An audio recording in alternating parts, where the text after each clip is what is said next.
time. Oh,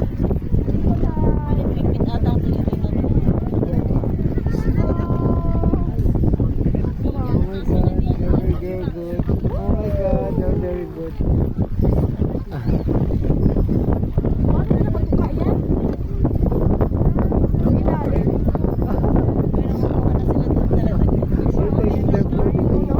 They're cheating, ha?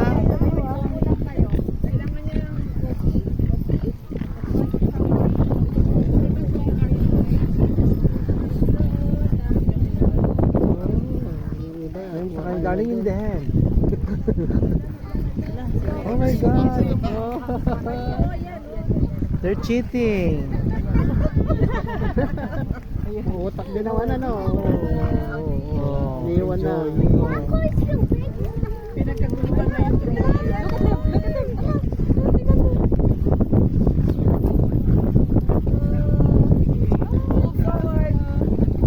They all trying to. Di ba, nag-a-advance na sila.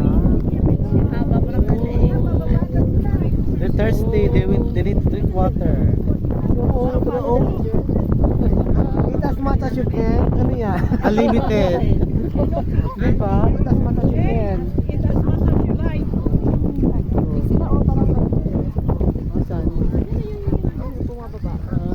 Oo, yung malaki na. Nagkakalita na siya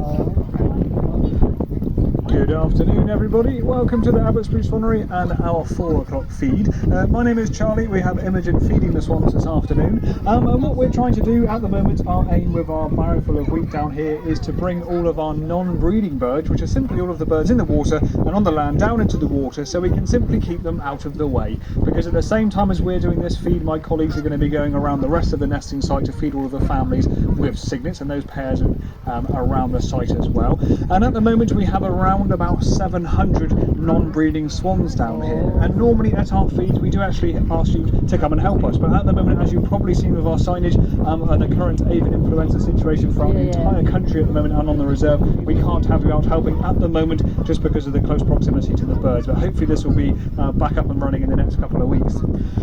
So whilst we're doing this feed, I shall be explaining all about what we're down here, and so with the barrel of wheat that we're feeding there, of course we are feeding the wheat itself, and my colleagues are going around the rest of the nesting site to feed all of the families, and now we're getting wheat with a poultry grower's pellet and a green food as well. And the green food, you'll see my colleagues feeding the pens behind us now, and across the site is actually is it grass? I think it is actually today. We've actually managed to cut some grass somehow, despite there's not being much grass around. We actually are giving them just our grass cuttings this afternoon, so people are quite surprised. We feed the swans and cygnets on grass, but swans will. So it's feeding time. Feeding time in the swan. They're feeding the swan now. Look, follow me.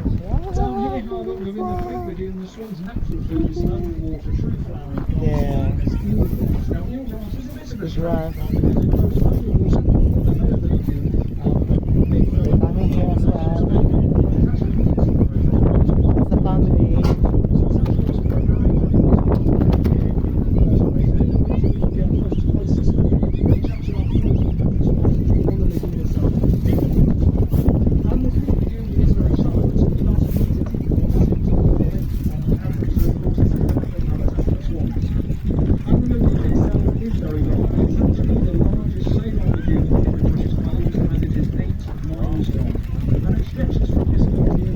Feeding time. And the breeder feeding the family. They feed the family.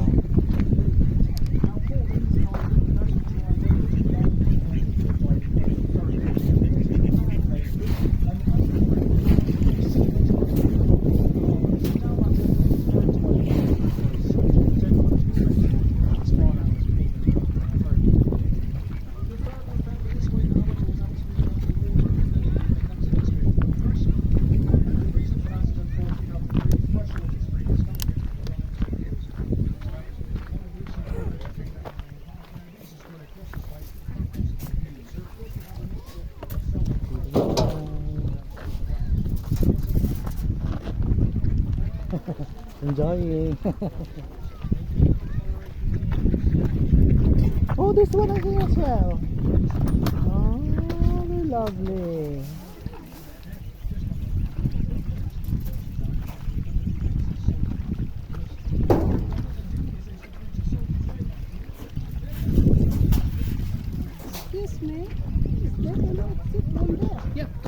They're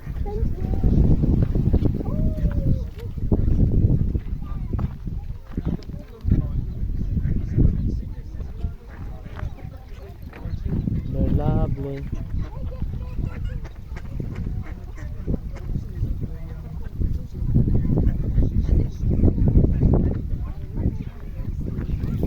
Feeding swan, there, look.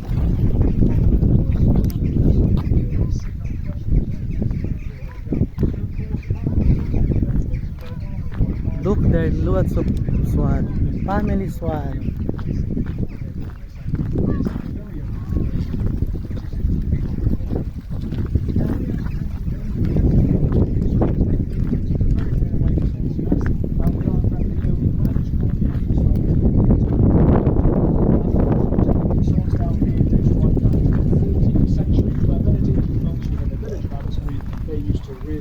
And of course they used to rear them because they used to eat them. But they didn't Ito, used to eat the adult rare swans swan you see down here, ito. and they are Yan ang apparently very swan easy na to maganda. breed. Oo. Ni San Carlos Swan. So they are Yan, really easy to Swannery. breed. Swannery. But being a Benedictine order of monks, they weren't really supposed to be consuming meat at all. They were primarily vegetarians, but they were allowed to consume fish. Now, because our younger siblings, on the other hand, have scaly feet and live on water, and down here, because of the seagrasses they feed on, they take on quite a fishy taste. You probably see where I'm going with this. The monks actually classified them as fish, so they could eat them with a clean conscience quite happily. So they managed them and reared them for throughout the centuries until the reign of Henry VIII. Then when Henry VIII took over, he pulled down the monastery like so many others in the country at the time, and here he created the manor of Abbotsbury. So this manor included acres and acres of land, including all of what we can see around us today. It also included the bed of the Fleet Lagoon, which we've mentioned, most of Chesil Bank as well, the big shingle bank behind us, and it also included the livestock, which back then, like sheep and cattle, actually included the swans that hatched here. And Henry VIII sold all of this to one of his commissioners by the name of Sir Giles Strangways. And the descendants, the same family of Sir Giles Strangways, still own all of that today. So unusually in this day and age, they still own the rights to all of the swans that hatch here. So any swan you see here today with a white ring on their leg hatched here within the colony at Abbotsbury. These birds are actually privately owned birds, and they cannot and do not belong to the Queen. Now, it's a common misconception that the Queen owns all of the swans in the country. There are actually 4 owners of swans in England at the moment, so we are one of them down here. The Queen, or the Crown as they're known, is another, which pretty much has the right to claim the rest of the country's swans, to be honest. But there's also a very small percentage that are privately owned on the Thames, where you have 2 livery companies, the worshipful companies of the vintners and the dyers, who hold the swan upping ceremony on the Thames every single year. So what they do, the Crown, the Queen Swan Market and the 2 companies, is they row up the Thames, hence swan upping. They usually stop at every riverside pub on the way, so it takes them a bit of time to complete the task, and they'll be splitting the birds 3 ways between the Crown, the vintners and the dyers. Now, of course, it is a traditional ceremony now. The ownership doesn't really mean anything. They'll be ringing them and letting them go again, and it's exactly the same down here. Just because the birds are technically owned, there's no difference between one of the swans that hatched here and any other swan flying in. All of the swans are free-flying wild birds, and they can come and go as they please. So those swans that have flown in from somewhere else will simply have a different colour ring, and mainly it is yellow, so there's a few yellow rings around the wheelbarrow there. Any with a yellow ring on has flown in from somewhere else. It hasn't hatched here. These ones are the ones that can technically be claimed for Her Majesty the Queen. And these are coming in from neighbouring counties around Dorset, not great travellers by any means. Now, a few commonly asked questions that we do get is firstly how you tell the difference between males and females. Now, a male swan, of course, is called a cob, and a female is called a pen. Now, a good breeding cob should be hitting around about 11 or 12 kilograms in weight on average, which is kind of 25 to 30 pounds. Females will come in at 8 or 9 kilograms, which is just over 20 pounds. So males are physically larger in size than females. Males tend to have a slightly darker, redder tinge to the beak in colour, but the easiest way to separate them is the berry. The big black lump on top of the beak should be much larger in a male than it is in a female. If you have a definite pair next to each other, in our rearing pens for example, there's 2 as a pair in there, you'll be able to tell the difference by looking at those points. These are males now trudging towards me. These are both males coming towards me now. So down in the non-breeding herd, they can be quite tricky. So our youngsters, for example, their berry simply hasn't grown very much, so they can be quite tricky, but you can pick out some of the obvious larger males. Most of these guys are on the wheelbarrow males. So I've mentioned that these are non-breeding birds a few times, and that simply means they haven't nested this year. So there's lots of reasons to why they haven't nested this year, but most of them are actually too young to nest. Some of them are too old to nest, and some of them simply can't be bothered to nest. Some of them can skip years, some of them can retire early, some may have lost a mate, waiting to pair up again. They can pair up again even if they've lost a mate. There's a few divorcees out here, so some of our swans will divorce and haven't nested this year, but they can pair up again. It depends on their previous relationship, I'm sure. So there's lots of divorcees out here as well. So there's lots of reasons to why we have so many non-nesting birds this year. And you can age swans up to about 3 years old just by looking at them. Now, of course, this year's cygnets you've seen around, of course, are very grey, very fluffy, and still cheap, and there's quite a few in our rearing pens. And by the end of our tourist season, so when they're 5 months old in about October time, all of the cygnets you see today will actually be the same size as the females. They'll have a 6-foot wingspan, and they'll be able to fly. By Christmas time, they'll be half grey and half white in colour, but it won't be until next July that they'll turn completely white. So it does take about 14 months for them to turn completely white from when they hatch. But we can still pick out our 1-year-old birds out here simply by looking at the colour of the beak. So any birds, as they lift their head up and they have quite a purpley greyish beak, that will be a 1-year-old bird. When they hit 2 years of age, that purpley greyish beak gets a little bit more of an orangey tinge to it, so 2-year-olds can be quite tricky, but you can sometimes pick those out. And then when they hit 3 years of age, that is when they get the bright orangey red beak of pretty much most of the birds you see here. Then we'd have to look at their ring and on our database to find out their exact age. So the average lifespan of a new swan in this country comes in at around about 12 to 13 years, so early teens is the average. We of course get quite a few that go beyond that into their late teens, even into their 20s as well. Our record down here is actually a 28-year-old bird, and the British record is 30 years old. So they can reach those ages, it's just the average tends to come in at early teens. Now, of course, all of the swans down here in the herd, bar a couple of exceptions, are mute swans. So mute swans are the common resident British swan and the one you're probably most familiar with. But as you've probably heard today, particularly as we brought our wheelbarrow down, they're not exactly mute and they're not exactly silent. They do have quite a range of vocalisations.